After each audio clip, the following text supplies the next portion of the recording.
In this training session, we will be looking at what is negligence and also what is contributory negligence. The objectives of this session are to provide you with a basic understanding of both negligence and contributory negligence. By the end of the session, you will be able to look at a series of accident circumstances and be able to assess whether or not you believe the defendant or the claimant has been negligent. As a result of this understanding, you will then be able to assess the effect of contributory negligence on any compensation awarded. In order for the claimant to be successful in their claim against the defendant, the claimant has to prove that the defendant has been negligent. Negligence is made up of three distinct parts, and the claimant has to show all three parts in order to be successful in their claim. The three elements of negligence are duty, breach, and damage. Duty being the duty of care, breach being a breach of that duty of care, and damage being able to show that damage has occurred. If there has been no damage, then the defendant has not been negligent, and the claimant cannot bring their claim. Let's now try to put this in simpler terms and look at negligence in a typical motor. Firstly, the claimant has to establish that the defendant owed him a duty of care. As road users, we all owe a duty of care to each other, not to cause each other harm. Secondly, the claimant has to show that the defendant has breached that duty of care. If the defendant has failed to check that it is safe to pull out of a junction and pulls out in front of the claimant's correctly proceeding vehicle, then the defendant has breached his duty of care to the claimant. Finally, the claimant has to show that as a result of breaching that duty of care, that the defendant has caused damage to the claimant. For example, has the defendant caused damage to the claimant's vehicle or some other damage such as personal injury?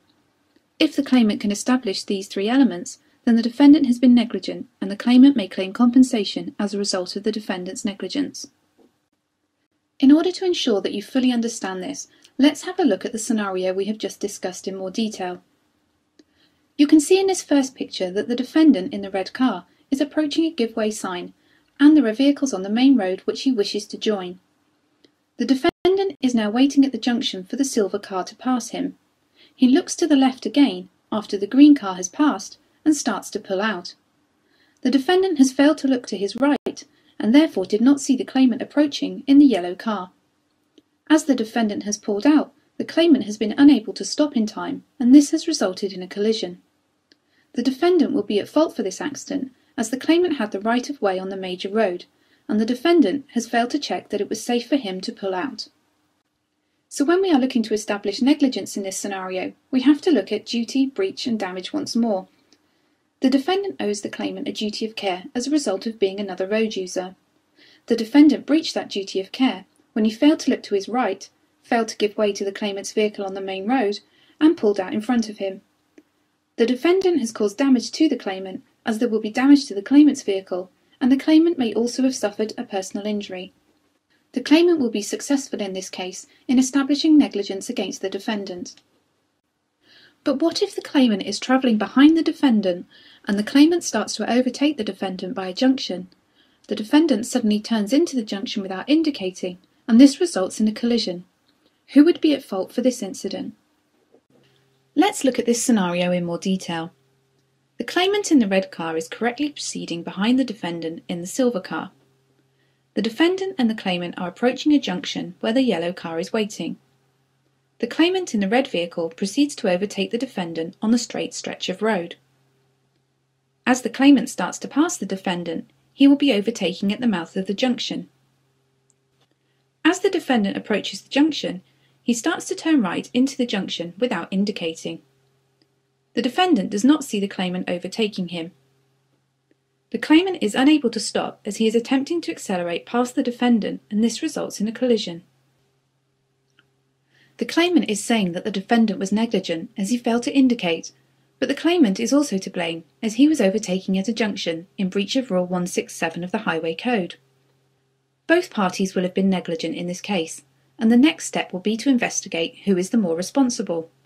Or is it a case that each party is equally to blame at 50% each? Let's now look at each of the separate elements of negligence to see how both parties are at fault for the incident. Firstly, looking at the defendant. The defendant owes the claimant a duty of care as another road user. The defendant breached that duty of care when he failed to indicate his intention to turn into the junction, and also when he failed to check his blind spot before making his turn. He will have caused damage to the claimant's vehicle, and also possibly cause the claimant personal injury. Therefore, negligence is established against the defendant. But what about the claimant's part in all of this? Remember, we each owe a duty of care to each other, so therefore the claimant owed the defendant a duty of care. The claimant breached his duty when he attempted to overtake the defendant at a junction, which is in breach of Section 167 of the Highway Code.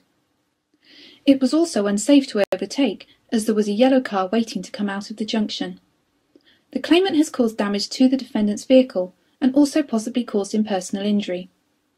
We are therefore saying that both parties have been negligent. When you have a scenario like this, we are looking at the element of contributory negligence on each party. That is how much of their actions have contributed to the accident. It is likely in this case that it may be decided at court that both parties were equally to blame. So whilst the claimant may believe that the defendant has been negligent, he has in fact been contributory negligent himself to the amount of 50%. The effect this has on compensation in this claim is that if both parties claim off each other, they will only get 50% of the value of the claim they are making. So if the claimant was claiming personal injury, which was worth £2,000, he would only get £1,000. Likewise, if the defendant claimed for personal injury, which was worth £5,000 as he was more seriously injured, he would only get £2,500. Contributory negligence can be split in a variety of different ways, such as 80-20, 75-25. So just to confirm, if the claim settled with the claimant being 20% responsible, his compensation, or damages, would be reduced by 20%, and the defendant in that case would have his damages reduced by 80%, as he was 80% responsible for the accident. This will be the same for any compensation, whether it is repairs to the vehicle or credit hire. It would all be reduced.